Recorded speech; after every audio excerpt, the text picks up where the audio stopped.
Hello and welcome back to the Janie Bunch Station, where we will bring you the newest takes on the newest stories. Hi, I'm Mr. Porter, Mr. Reed Porter. Hello, correspondent here. And I'm Ann Ouncer. And I'm Dave. Who are you? Where did you come from? His name isn't even a clever pun. I was here in the last episode too, wasn't I? Your khakis must have blended into the bland wallpaper in our studio. Well, for this episode, I actually have something to say. I'm from HR, and I'm here because there have been many complaints about the behavior of you reporters, as the director and the noise complaints are off the charts. Why would there be any complaints about behavior? And noise too? This is crazy! Are you here to fire us? Is he here to fire us? A crusty HR man with khakis and little to no authority can't do anything to us. Who complained to HR about us, Dave? You don't need to worry about that now, because I have the authority here. And I'll have you know I've taken multiple broadcasting courses through YouTube. And everyone else from HR is discussing this branch of the station. And I am fully able to get you all fired. I am here to report to my superiors, and I have my citation pad ready. So try me. As long as you all behave this episode, you should be fine. I'll be doing some cutting in, just to make sure things get done right. Well, I'm just glad someone will be here to make sure Anne behaves. Excuse you, I'll have you know that I'm very civilized. Well, every other complaint about this department says otherwise. So to that I say, prove it. That'll be hard for her. I just received word that the director and stage manager wish to speak to you, Dave. Welcome to our humble studio. I'm Jean, the director. And I'm Jaden, her stage manager. It's very nice to meet you, Jean, Jaden. I've heard many, things about you two. Oh, wow, you've heard of us? It's always a pleasure to meet a fan. Sure. Fan. That's how I'd put it too. Anyway, I've been called down to talk to you two, alongside the reporters about the interruptions in the story. Yes, well, the only reason I'm interrupting is to keep the story running smoothly. You clearly need some reminders on how to do your job then. What did you mean by that remark, Dave? Well, anyways, back to our input for our little audience. Our informative reporters will be giving you a recap later, but for now, we will attempt to prepare you for this spiritual journey with our friend, Dave from HR. Spiritual? Now that's a bit much, don't you think? Now, listeners, pay close attention to the weapons that the characters have and how others react to them. It might help you make a decision later. See, pre-COVID, I was planning on having the actors direct their own scenes. And then, during Tech Week, I would have them completely redo the blocking, acting choices, and even the prop placement. I think I like to push my actors to be the director, the actor, and be able to take criticism. See, it's great ideas like these that got me my directive certificate from the Stella Adler School. Don't you see that that's not criticism, it's just taking up the actor's time and... Taking up time? Funny you mentioned that, as the problem when that's one of the things that you could get you two fired. Fired? Now, this quarrel of yours is getting to be a little bit much. Oh, but speaking of fire, introducing our sponsor for this episode, Red Fire.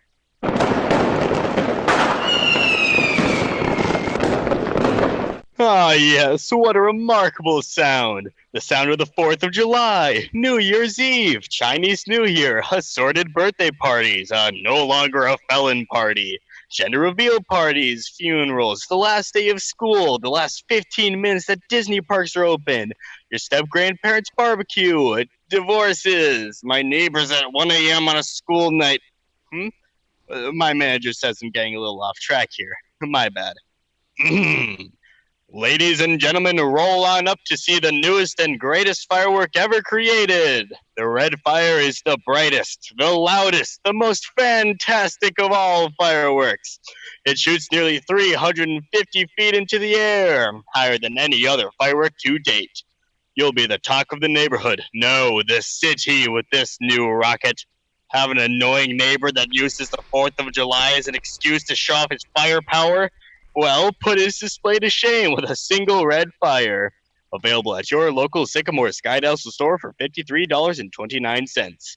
Yeah, we had no choice about the name of the store. The boss's daughter was in charge, I don't know. I always buy red fire fireworks for my various needs. You keep her on task, huh?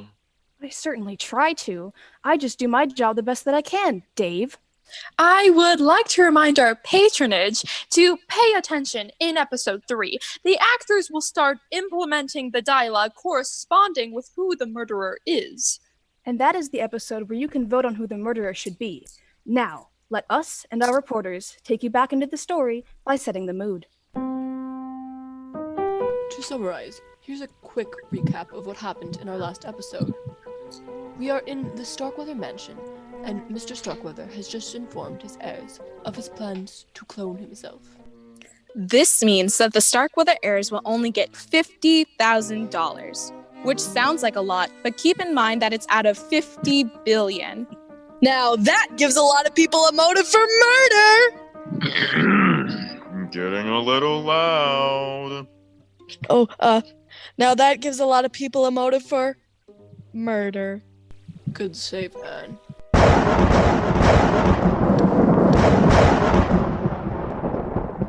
To clone himself.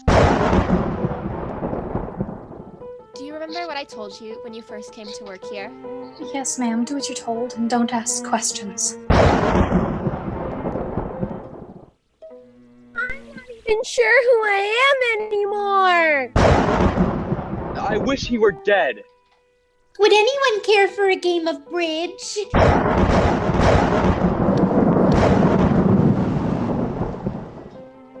The mood is somber, and later on that night, the storm has stopped.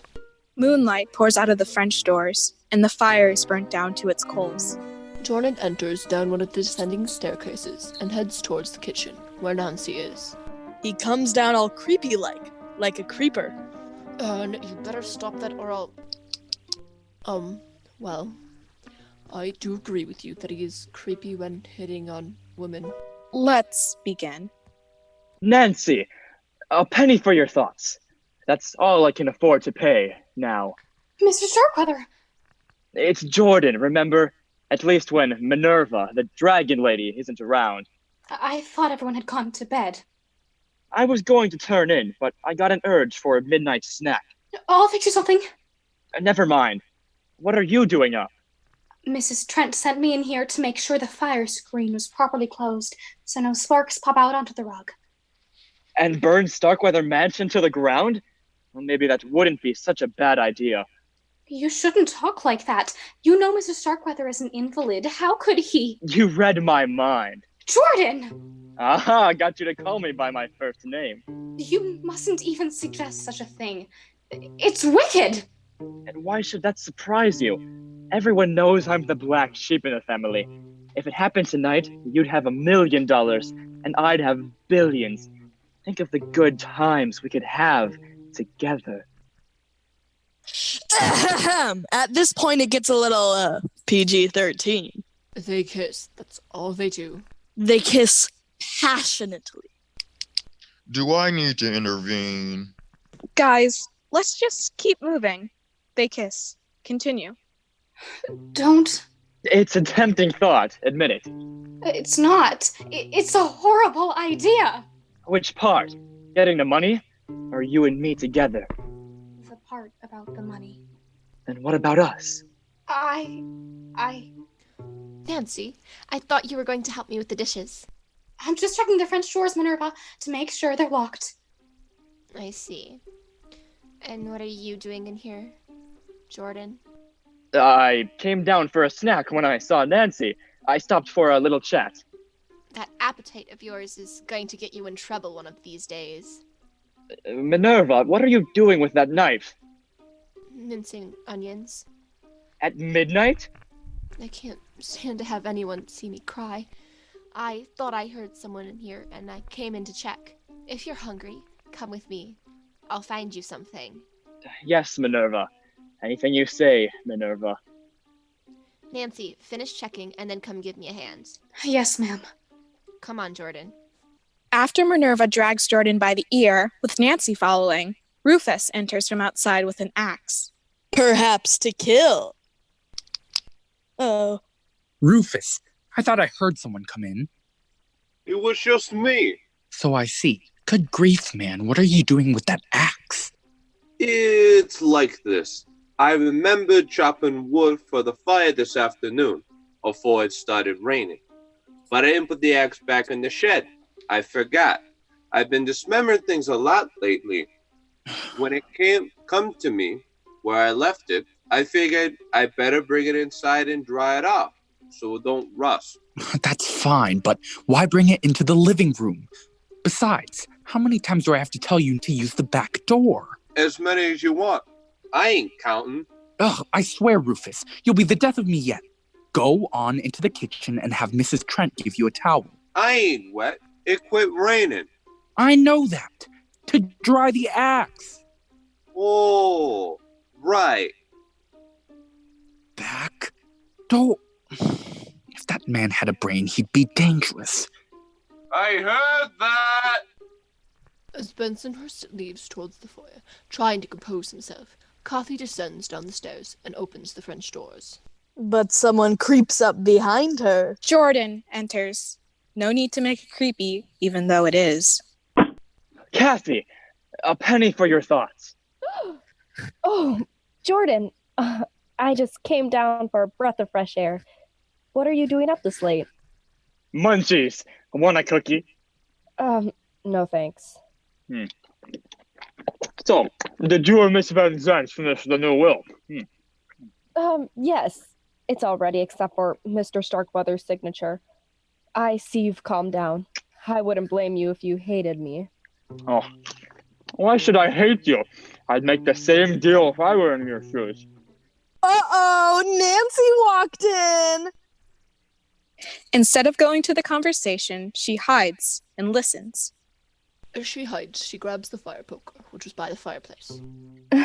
I'm sure you would, Jordan. Minerva was right. Being the mother of little Simon will be the next best thing to owning the billions yourself. Aren't you forgetting something, though? What? The little tyke will need a dad, too. Someone to guide him and mold him into the perfect replica of great Uncle Simon. A heartless, money-making machine. You think so? Oh, I know so. Oh, and who would be a better father figure than I? You're a very attractive woman, Kathy. We could mix business with pleasure. Take your crummy hands off me! What? You're getting cookie crumbs on my blouse. And, by the way, forget it. If I decide little Simon needs a father after he's born, I'll pick a suitable husband then. I don't know who he'll be, but it won't be a sleazy, money-hungry slime ball like you, Jordan. I could kill you wretched dimwit. Ugh. I wouldn't try it if I were you. Not with a detective in the house. Yes, Kathy, get it, girl. You don't need a man. What? Seriously? What is it with Jordan trying to get girls? He didn't even have consent. I think it's his extreme masculinity and high levels of testosterone. Unlike someone else here. Not nice to make fun of your fellow reporters. I'm sure Mr. Porter didn't appreciate that. Anywho, Jordan turns and leaves furiously, and Kathy laughs and goes upstairs. Nancy emerges from her hiding place as Miss Trent enters. And boy, is Nancy unhappy. Nancy, aren't you finished in here yet? I need to make everything all right. Well, hurry up, girl. Minerva wants you in the kitchen. Yes, ma'am. Don't dawdle. Oh, someone left the French doors open. I'll close them. As Nancy leaves, Paula enters with a gun. Oh man, these guys have more weapons than a game of Clue. Bringing up Clue? I also work for Parker Brothers, and that is copyright infringement. Guys, can we just get on with the entrance? For someone who's trying to improve her side notes, you're not helping, Dave. Well, I wouldn't have to slow us down if you three were better reporters. Miss Thompson? Mrs. Trent, you gave me a fright. I suppose I should be grateful you didn't shoot me. What on earth are you doing, roaming the house in the middle of the night with a gun in your hand? Oh, don't worry. I know how to handle a gun. I couldn't sleep, so I thought I'd clean it. I was going to look in the kitchen for some oil. I doubt you'll find what you need in there, unless you want to rub it with Crisco. Do you often carry that thing around with you? I take it everywhere I go. Daddy taught me to be a crack shot when I was 10. A girl can't be too careful. Well, I don't think you have anything to worry about at Starkweather's mansion. It's miles from the nearest town. No one ever comes around this way. So you've never had a burglary or a prowler? No. You know, since Great Uncle Simon is so sick and all, it's a wonder somebody hasn't tried to steal something. With his bedroom being on the ground floor, anybody could just break in those French doors and walk into his room and do who knows what. What? Like shoot him? Well, it could happen, as terrible as that is. In his condition, how could he defend himself? He could sick Nurse Withers on them, I suppose. That should frighten away any intruders. Oh, you're just awful, Mrs. Trent. But you know what? I wouldn't want to tangle with the woman. Where does she sleep? In the room beyond Mr. Starkweather's, so she can hear him if he rings his bell for her in the night. Let's see. If I remember correctly, when Mama brought me here once when I was a little girl, that room used to be a library, and the one beyond it was a parlor. Am I right? That's correct. When Mr. Starkweather became too ill to go up and down the stairs, the library was converted into a bedroom for him, and Withers took the parlor. So they're the only ones who sleep downstairs? Yes. The servants' quarters are in the attic under the eaves. We have our own staircase from the kitchen. Why do you ask? Oh, just curious. Director here, excuse me, can we just stop for a second? I can't help but remark on the fact that he keeps his servants in the attic. That is a horrible thing to do to a person. Maybe what happened to him wasn't a total loss. Speaking of the set though, pre-COVID, I had an idea that would help the actors get to know the set a little bit better. I hate to ask, but what exactly was your idea, Jean? Stage manager here. Please let's not talk about your pre-COVID vision again. I was going to have the actors live on set. That way they could really get to know the layout of the house. They would live there when they weren't in school and would be required to improv as their characters. I never would have allowed that. Let's see here. Director loves to be the center of attention, and the stage manager constantly fails to do her job. And to add on, they can't even stay topic within their own interruption.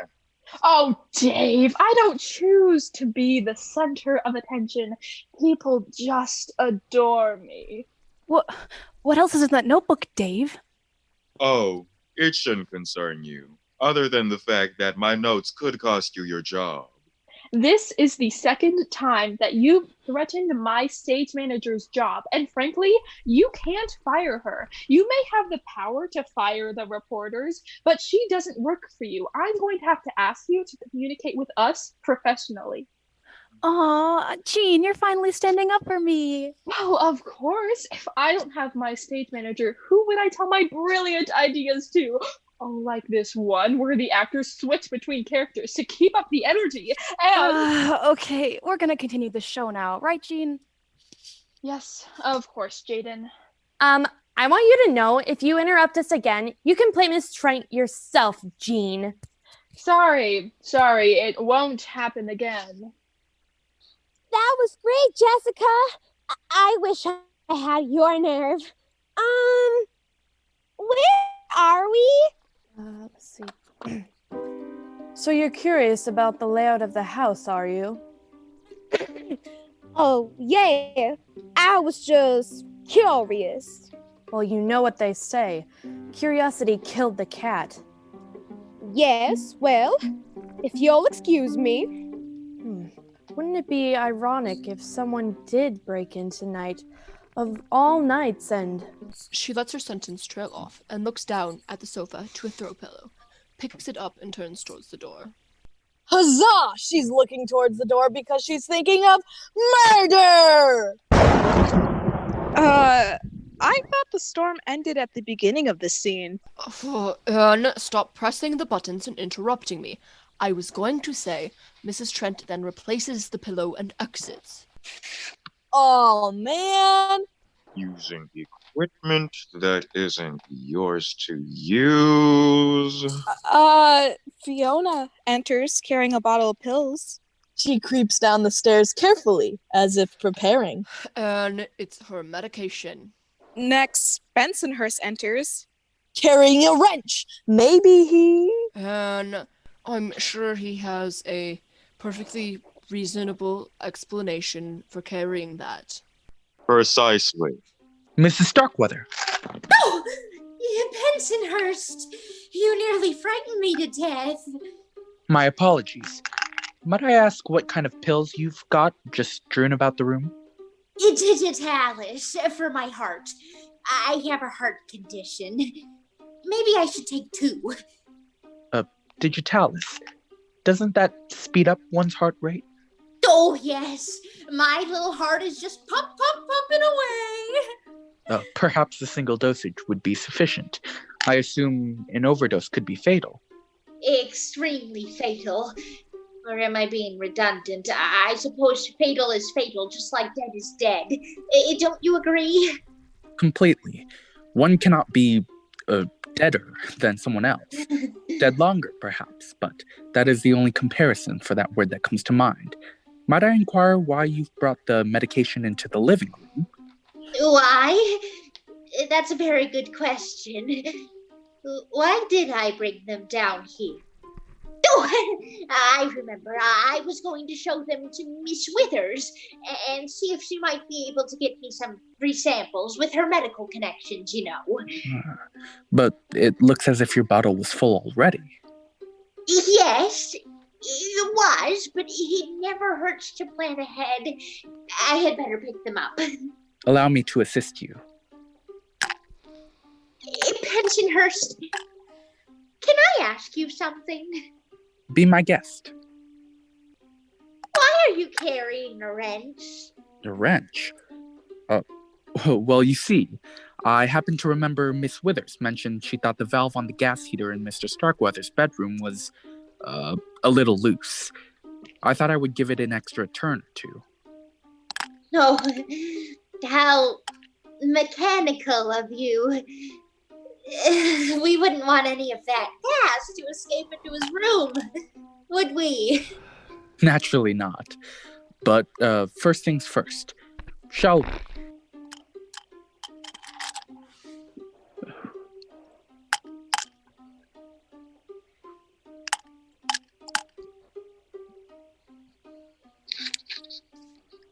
Oh, I feel like a pigeon pecking popcorn. You missed one there. Where? Beside your left kneecap. Left kneecap. Got it. They've just rolled everywhere. Round objects tend to do that, madam. As Bensonhurst and Fiona pick up the spilled pills, Mrs. Withers enters, carrying... a potential murder weapon! Well, it's just a syringe. It's part of our job to deliver medicine to Mr. Starkweather, so it's not too suspicious. She is a suspect. Let me have this. This is much worse than I thought. Nurse Withers! Oh, Mrs. Starkweather, what are you doing on the floor with Bensonhurst? Oh, picking up my pills. I dropped my digitalis. Please watch where you put your feet, my dear. Both of them. I assume Mr. Starkweather has required an injection. Is there a problem? Nothing I can't handle. His lungs seem to be somewhat congested, so I took him from his bed and sat him back in his wheelchair. He can breathe easier in an upright position. Then I gave him an injection of steroids to help open his bronchial passages. My. Where would Uncle Simon be without you? Dead. Without my help, his heart would have stopped beating long ago. Oh, speaking of which, wasn't there something you wanted to ask Miss Withers, madam? Was there? The digitalis. Oh, yes. Miss Withers, I was wondering if you happen to have any manufacturer samples of digitalis you didn't need. I have a heart condition and like to keep a supply handy. I can see why you would. Yours tend to run out, don't they? I'm sorry, Mrs. Starkweather, but I'm fresh out of spare drugs. Your uncle requires every pill he's got to keep him going. No, my. Then we had better gather up all of mine. Will you help us, my dear? I suppose. Is this a private game or can anybody play? Oh, Mr. Davis, we're picking up spilled pills. Is that it? I thought you were holding a tiny little marble tournament. I'll pass. Let me give you these, Mrs. Starkweather. I really must return to my duties. And, here are mine. Thank you. Thank you from the bottom of my heart. If you'll excuse me. Miss Withers, how's the boss? Bossy. He sent me here for a pitcher of fresh drinking water. If I'm not back in a minute, he'll start ringing his handbell for me. You'll see what I mean. I'll be right there, Mr. Starkweather. I gather he rings for you a lot. Incessantly. When he stops ringing the bell, I'll know he's kicked the bucket. Excuse me. Spoken like a true member of the medical profession. What's with the wrench, Bensonhurst? Got some kind of problem I can give you a hand with? Thank you, sir, but no. It'll wait. I, too, shall excuse myself. Well, You're up kind of late, Mrs. Starkweather. I couldn't sleep. What about you, Mr. Davis? Oh, I'm a real night owl. Besides, I was hoping young Simon Starkweather would show up. Haven't met him yet. Oh, Simon's a sweet boy. I do hope he's all right. I mean, the storm and all. He might have pulled off the road to let it pass. It's starting to cloud over again. We could be in for another deluge. Oh, dear, I hope not. I believe I'll go back to my room and lie down. Good night again, Mrs. Starkweather. Good night. Fiona crosses to the foyer and ascends up the stairs. Yeah, she left. We understand that's what good night means. Mike? Looks as if he was going to check on Mr. Starkweather. Probably to murder... never mind. Good job for thinking before you speak. I have to go to the bathroom. I see that it's in your best interest to act normal. That guy is a real drag. He's treating us like a couple of dogs with that pen clicking. I'm not even allowed to make long comments. I like the little details. Well, I'm not even allowed to point out murder stuff in a murder story. I do admit it's only fun to hear and get yelled at. I'm the one doing so. Now it's just boring. Let's just get back to the topic before Toby from the office comes back. Coming, Mr. Starkweather. Oh, Mr. Davis, you're still here. Yeah, just keeping an eye on things. I see. Well, my patient. You're up too, Mr. Davis? Yeah, and I'm not the only one. There seems to be more traffic passing through Starkweather Mansion at midnight than goes down the interstate at rush hour. I know what you mean. I've been hearing footsteps go past my bedroom door all evening. I'm not surprised, though.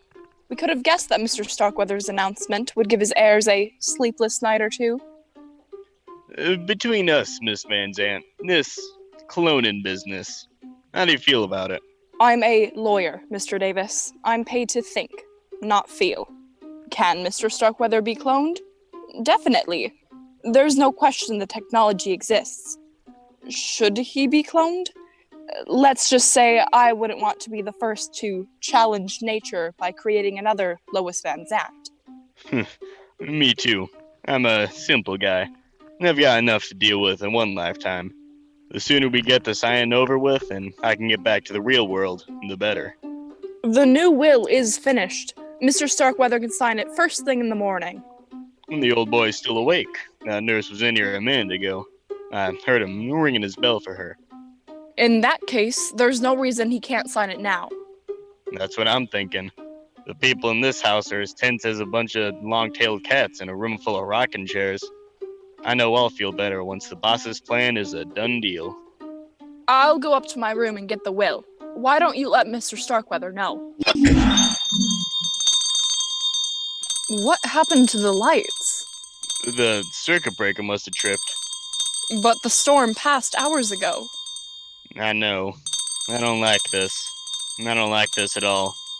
I'll find Bensonhurst and have him show me where the main breaker is. Good. I'll let Mr. Starkweather know we're taking care of it. I got some sort of flashlight in. Here we go.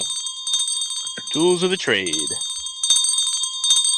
It's all right, Mr. Starkweather. Mr. Starkweather? Hello? Is anyone in here? Mrs. Trent? Bensonhurst? Anybody? Kathy, I think there's something wrong with Mr. Starkweather. I don't know where that nurse is. Oh no. He hasn't signed the new will yet, has he? No, perhaps he just fainted. We need light. Mr. Davis is trying to... Mr. Starkweather! What happened? Someone struck me. It's Mr. Starkweather! Help him! I heard a scream. He's dead. Someone put the blood pressure cuff around his neck and pumped the pressure up to the maximum. 300 millimeters of mercury. Mr. Starkweather has been strangled to death. My God. No. Poor Nick. Poor Mrs. Starkweather. Who could have done such a thing? Give me a break. I'd say you and nearly everyone else in this room are right up there on the top 10 list. Me? Now, I would never. Well, it couldn't Such have a been thing, me. Mr. Davis. How could you say such a thing? Sit down. Let me check the body. Those drops on his robe. Is it blood? I'm not sure. Well, what else could it be? I'll handle it. I'm the detective, remember? What can you tell us, Miss Withers? After I took Mr. Starkweather the pitcher of water and made sure he was breathing all right, I went to my room and laid down across my bed. A few minutes later, the lights went out. I noticed that too. Hush. Mr. Starkweather started ringing his bell. I was lighting a candle when someone struck me with a heavy object. I must have blacked out. When I came to, the lights were on, and... Yeah, we can take it from there. You seem to be in charge, Mr. Davis. What do we do now? Well, we keep trying the phones till we can get through to the cops. If the lines aren't up by morning, someone will have to drive into town and report there's been a murder at Starkweather Mansion. Oh, murder. Maybe the old man did himself in. Really?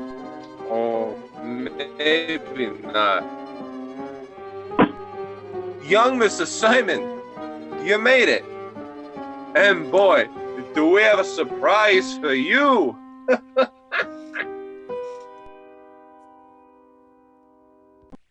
Wow, what a surprise. You know, surprises always remind me of when I'm eating a cherry. The pitch always surprises me.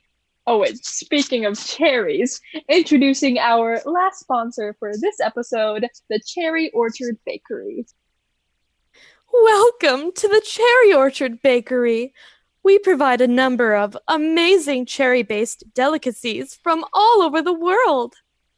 You bet we do. We sell the finest cherry dumplings, cherry pies, cherry cobbler, and cherry cakes around.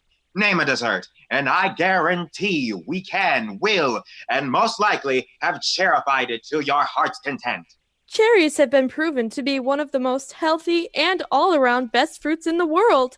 And the best part? All of our cherries are grown on a family-owned orchard in Russia. Those Russian cherries are our special ingredient in our most popular confection, Russian cherry tea cakes. They truly are the best we have to offer, and that's saying a lot. We've received incredible reviews from well-known people from all over the country who have declined to be thanked personally over this advertisement. John, you're supposed to skip that part. What? Cherries have been around since the Stone Age, though they only made their way to North America in the 1600s. We use our cherries for many purposes, from filling our pies to making syrups and jams available for purchase at our counter. And of course, no dessert is complete without a cherry on top. Too much cherry for you? Well, that's no problem for us. Simply exit out the door you entered through and never return. We don't need your business if that's the way you feel. John, you can't say things like that. What? We appreciate every one of our customers and value their opinions on our desserts.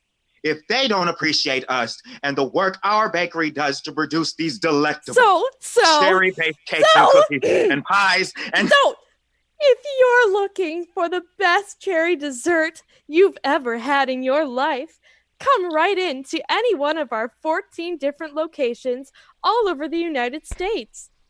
You are so unprofessional, John. I'm unprofessional. You're unprofessional. You're... The end. Oh, I just ordered another box of those Russian cherry tea cakes yesterday, and I must say, they are my favorite munchie. Well, I'm back. That took a really long time. Did you have the case of the Taco Bell or something? No. I heard you all yelling and decided there was no point to emerge from the depths of the bathroom because there was no way I would be able to tone you all down when there was an actual murder happening. I know! The murder's pretty great, right? Okay, I have to agree with Anne. That was the most diabolical murder I ever heard. You can't help but just love it. No, Jean, the murder scene was not lovable. So be sure to tune in next week to listen to Murders in the Air! Anne, what did I say about pressing buttons? That wasn't the thunder button. That was Owen. Thanks, man. Anytime, man. Well, now, this is getting ridiculous. How is it possible that any of you even have jobs? All you do is talk over each other. I'm sure the audience is having trouble keeping up with the actual story because you've been distracting them this entire episode. I'm done for today. Well, this is definitely a fun way to end this episode.